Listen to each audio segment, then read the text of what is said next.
200 is chargeable on this ground, but one player can't win the game. We have to contribute every. আমিরাতের কাছে হারার পর অধিনায়ক লিটন দাস যতই বলুক আত্মবিশ্বাসে চির ধরা নিয়ে মাঠের ক্রিকেটে কিন্তু তা প্রকাশ পেয়ে যাচ্ছে ভালোভাবেই। সেই সিরিজের দুঃসহ স্মৃতি পেছনে ফেলতে হলে পাকিস্তানের দারুণ কিছুই প্রয়োজন ছিল বাংলাদেশের, কিন্তু প্রথম ম্যাচে যেভাবে হেরেছে বাংলাদেশ দল তারপরে কাজটা আরও কঠিন হয়ে গিয়েছিল।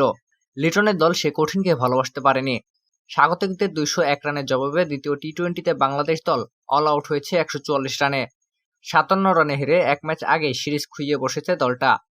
প্রথম ম্যাচকে তুলনায় আনলে দ্বিতীয় লড়াইয়ে বাংলাদেশের পারফরম্যান্সের অবনতি হয়েছে। আগের ম্যাচেও 201 রান হজম করতে হয়েছে বোলিংয়ে, করতে হলো আজও।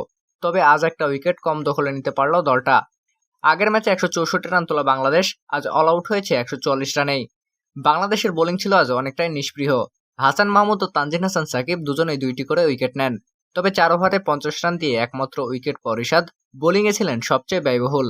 জবাবে ব্যাট করতে নেমে শুরুটা ভালোই করেছিল বাংলাদেশ। তানজিদ হাসান করেন 19 বলে 33, কিন্তু এরপর নিয়মিত বিরতিতে উইকেট হারাতে থাকে বাংলাদেশ। একমাত্র লড়াই করেন তানজিদ হাসান সাকিব, যিনি 31 বল খেলে করেছেন 50। ব্যাটিং বিপর্যয়ে 6.4 ওভারে স্কোরবোর্ডে ছিল মাত্র 56 রানে 5 উইকেট। এরপর আর ঘুরে দাঁড়াতে পারেনি বাংলাদেশ। শুরুর চাপে পড়ে এক পর্যায়ে 144 রানে শেষ হয়ে যায় তাদের ইনিংস। এই জয়ে 3 ম্যাচের সিরিজে 2-0 ব্যবধানে এগিয়ে গেল পাকিস্তান। এখন শুধু একটি ম্যাচ বাকি থাকলেও সিরিজ আগেই নিশ্চিত করে ফেলেছে স্বাগতিকরা।